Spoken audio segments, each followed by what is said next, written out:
Assalamualaikum, bahagia sejahtera buat kita semua.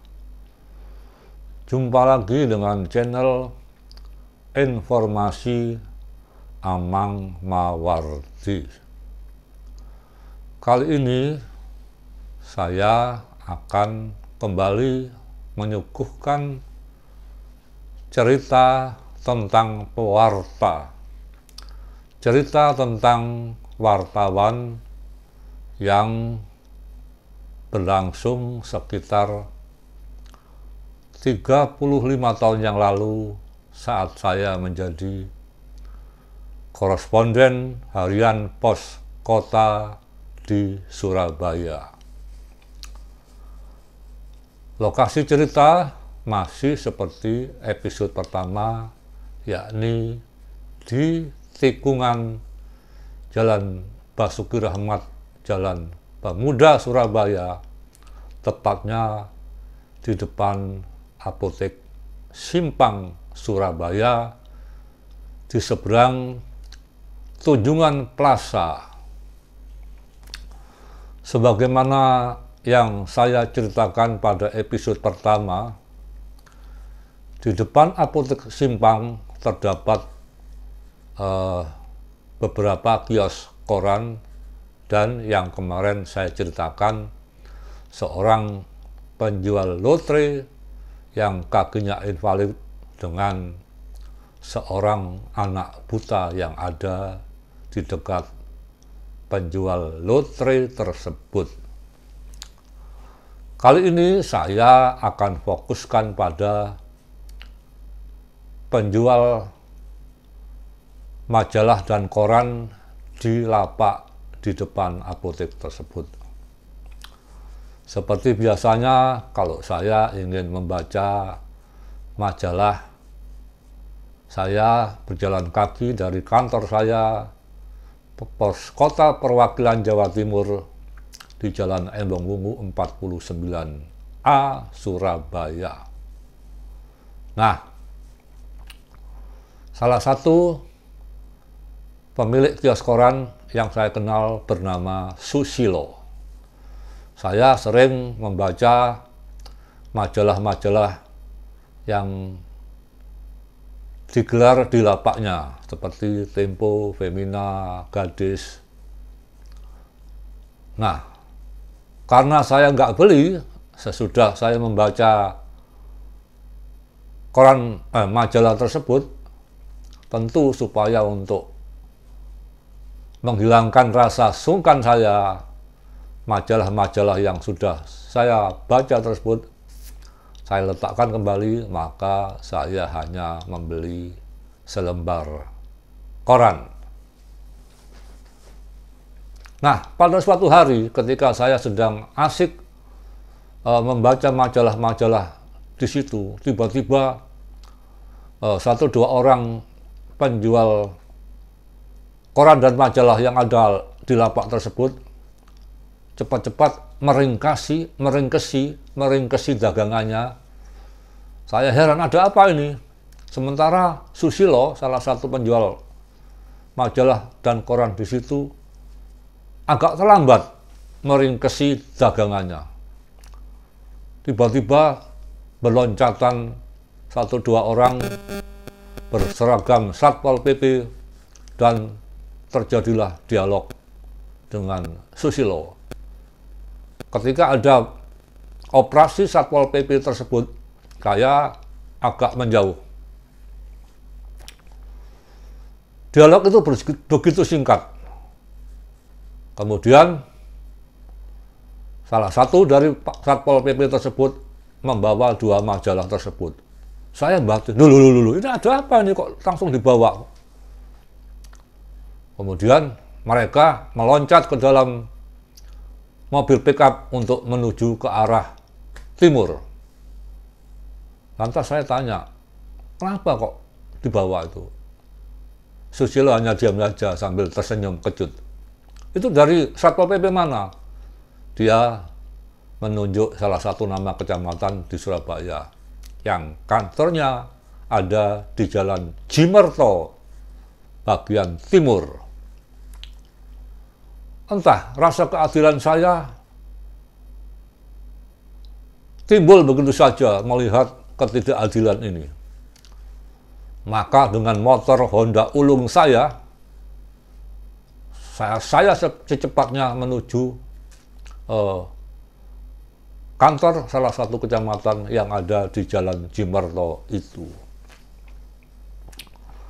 Di sana saya bertanya kepada salah seorang pegawai wanita, menanyakan letak bagian Satpol PP.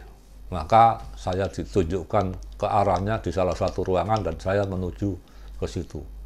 Dan kebetulan saya melihat ciri-ciri orang yang tadi membawa 2 lembar majalah tersebut. Saya dekati.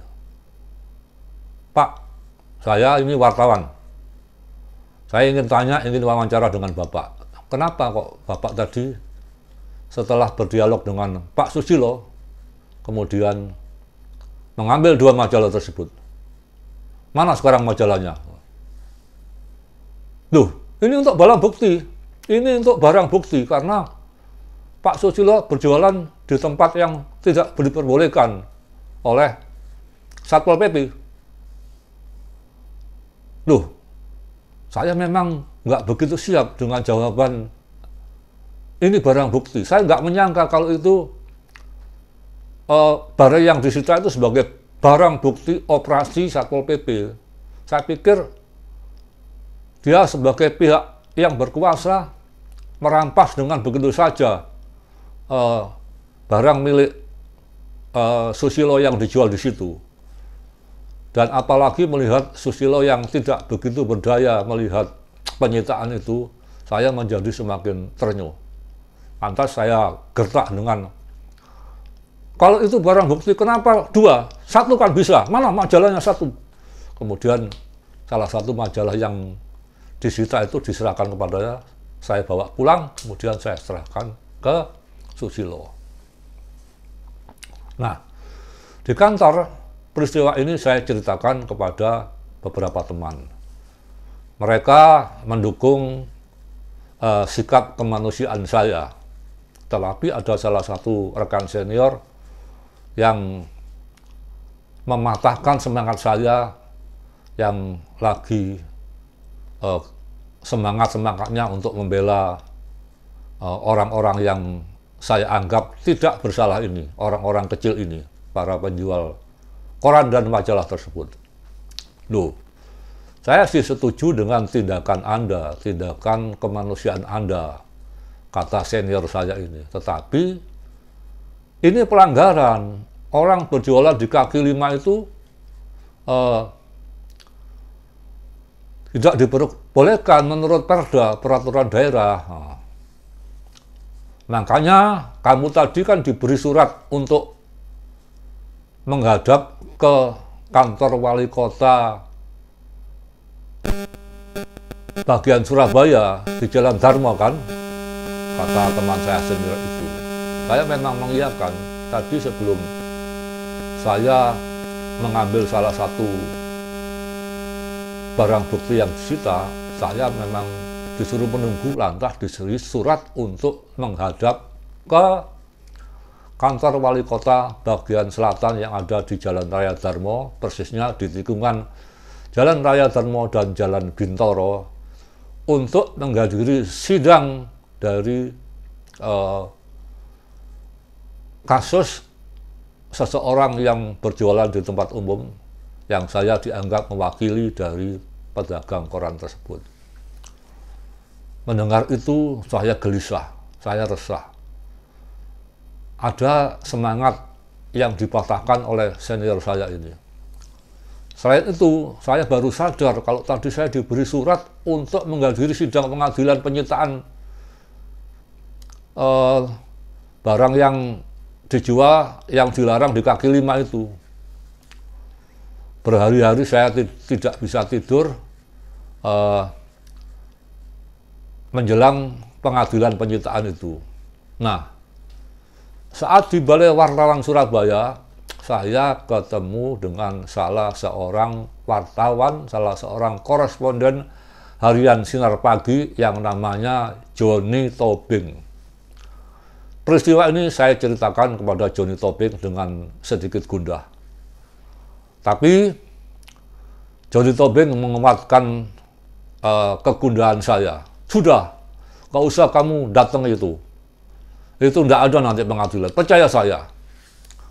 Tetapi dasar saya waktu itu masih lugu, masih celondo kalau orang Surabaya bilang. Maka pada hari yang ditentukan saya datang ke kantor pembantu wali kota Surabaya Selatan di Jalan Raya Darmo itu dan menanyakan kepada salah seorang yang ada di situ, apakah hari ini ada sidang kaki lima, sidang pedagang kaki lima yang menjual dagangannya di Jalan Pemuda, Jalan Tunjungan depan Apotek Simpang. Salah satu pegawai yang di situ menyatakan tidak ada tuh. Maka legalah saya bahwa hari itu tidak ada sidang penyitaan, tidak ada sidang orang yang melanggar perda nomor sekian-sekian dengan berjualan di kaki lima. Begitulah teman-teman pirsawan sekelumit kisah dari saya saat saya muda dulu, kira-kira seusia 30 tahun, menjadi seorang reporter dari salah satu koran yang terbit di Jakarta, yaitu Pos Kota. Wassalamualaikum, selamat malam.